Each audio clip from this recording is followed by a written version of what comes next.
It's middle of July, and I just want to show you the very last remnants of the onion harvest from 2023. And for these to still be off in nice firm condition, this is elephant garlic, it's the only one left, nice and firm, perfect condition. So basically these have lasted well beyond most other varieties. Redlander, grown from seed, really good stuff. Resistant to downy mildew, great crop, good tasting firm onion. And even the small ones that have, actually it feels like it's gone to seed and it's still not bolted. There has been a couple that's gone, but not these.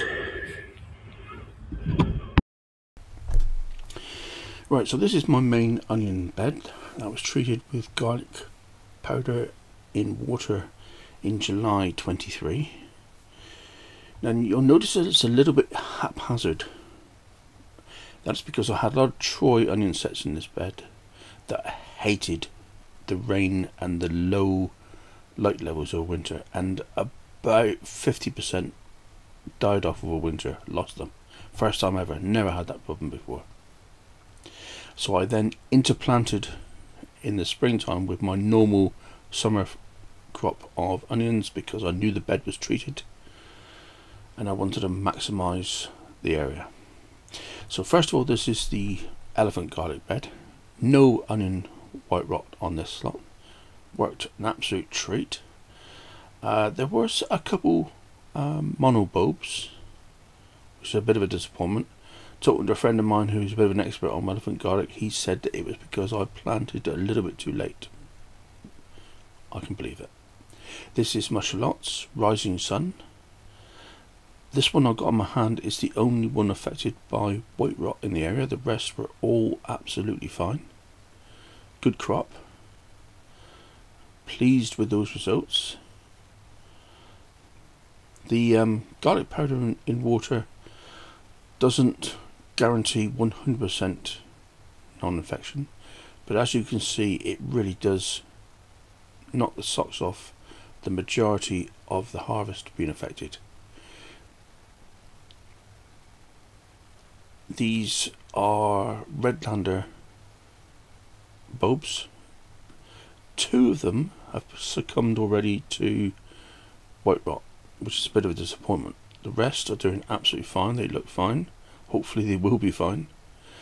There's a couple of Santero seedlings in amongst this, and more Redlander. These bulbs are the Troy onion sets, that the ones that didn't die off. A reasonable crop, disappointing because I should have had much more. I am facing a shortfall of onions this year.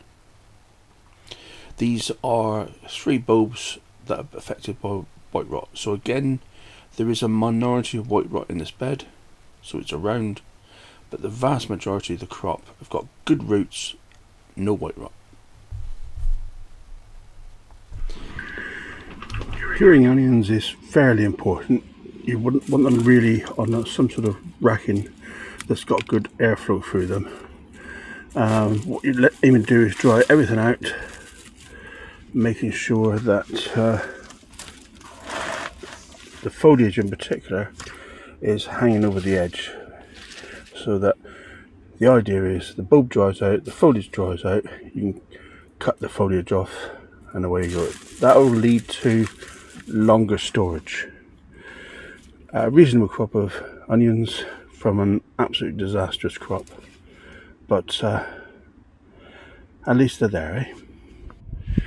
So it's halfway through July and it's time to pick where our harvest is going to go next year of alliums, and this is my chosen bed, which has got sweet corn growing in at the moment.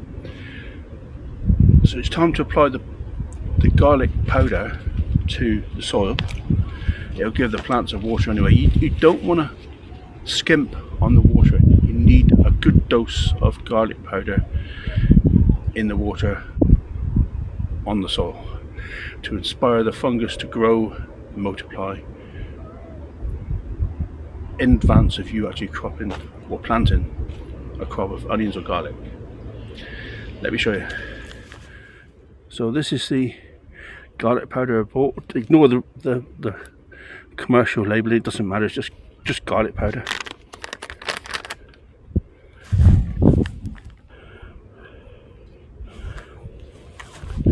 This couldn't be simpler. Just pour a good amount of garlic powder in there. I don't know that you can particularly overdose this. Give it a good old stir. It doesn't matter if you get a few lumps in it, because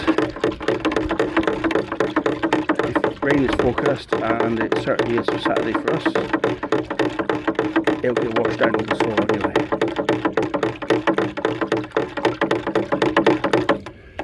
That'll do. And then this is as easy as you like. A matter of giving the soil a good drench where the crop is going to grow next year.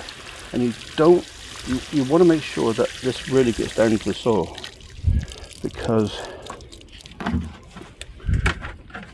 it's important that it doesn't just stay on the surface and evaporate. And the last area of concern I have is this patch of Hermine shallots here. I've just been through doing a bit of weeding. I accidentally pulled one up, but it's not too bad. These are nice and firm in. They're not near maturity yet, but this is where I had the onion white rot. So perhaps this bed is actually relatively clear, but I imported into these pots. That's my best guess, because all these are very firm. Yeah, there's no problem with these. I didn't have the weeds. And as you see, they're coming on fine. They'll produce a nice crop by the looks of it. The roots are fine. So hopefully all will be good. Anyway, thank you very much for joining me, guys. Hope to see you on the next one. Have a good weekend. Bye for now.